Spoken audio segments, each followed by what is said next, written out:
OpenAI's government AI update looks like a national security story. But the more useful lesson is not about Washington, it is about what happens when AI stops being a chatbot and starts touching serious work.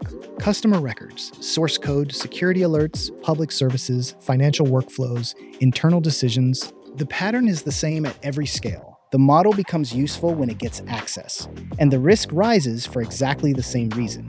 So the real question is not whether your team should use AI. It is whether you have built the control layer before you connect it to anything that matters. OpenAI published a new set of national security principles for government and law enforcement partnerships. The company says governments are starting to use frontier AI for increasingly important work, including cyber defense and biological security.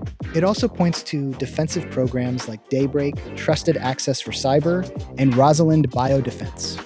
These are not framed as open-ended chatbot products. They are framed as controlled access programs for sensitive work. That distinction is the whole story. When AI moves into serious environments, the operating model changes. It is no longer enough to say, our policy allows this, or our policy bans that. A policy describes intent. A control layer decides what the system can actually see, touch, change, log, escalate, and refuse. The tension is simple. Most teams want AI to be more useful, but they do not want the accountability that comes with making it more useful. Low-risk AI can answer questions in a box. Serious AI needs data, tools, permissions, memory, workflow context, and sometimes the ability to trigger actions. That is where things get uncomfortable. If an AI can read your support tickets, it can expose customer data. If it can inspect your code, it can leak intellectual property. If it can review security findings, it can misunderstand evidence.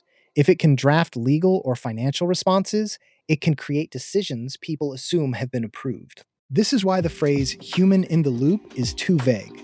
Which human, at what point, before which action, with what evidence, and what happens if the human is unavailable? Without those answers, human oversight becomes theater. The practical move is to design the control layer before the AI workflow goes live. Start with scope. What can the model read? What can it never read? What can it write? Which tools are available only in draft mode? Which actions are blocked completely? Then define approval gates. A model can propose a patch, but a person approves production. A model can summarize a customer case, but a person approves refunds, legal replies, and account changes. A model can flag a security issue, but a person reviews the evidence before remediation. Then add logs that are actually useful after the fact. Prompt, model, user, tool call, file, approval, output, and timestamp. The AI did it is not an incident report. It is a sign that the system was not designed well enough to operate. This is where the government example becomes useful for normal companies. OpenAI's own framing repeatedly points to trusted access, defensive users, controlled capability release, human judgment, and accountability. You do not need to copy the politics. You should copy the operating pattern. The result of a good control layer is not slower AI adoption. It is faster adoption with fewer surprises. Teams know which workflows are safe to automate. Reviewers know where they need to step in. Leaders know who owns the outcome. Engineers know what evidence gets saved. Operators know what the model is allowed to do without asking. That is how AI moves from experiment to infrastructure. Not because every risk disappears, because the risk has somewhere to go. The broader lesson is that AI governance is becoming less philosophical and more mechanical. For the last 2 years, a lot of teams treated governance as a document, a set of principles, a paragraph in an acceptable use policy.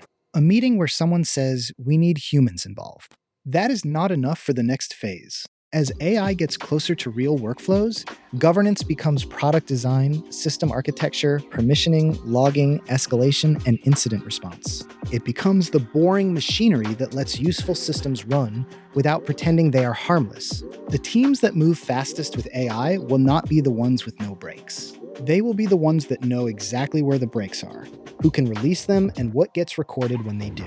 That is the control layer mindset. So if your team is connecting AI to real work, do not start with the model demo. Start with the control layer. What can it access? What is blocked? What needs approval? What gets logged? Who owns the result? And how does the system fail safely when the model is uncertain? OpenAI's government update is the headline, but the useful operator lesson is much broader. AI does not become serious because the model gets smarter. It becomes serious when it gets connected to work that matters. Build accordingly.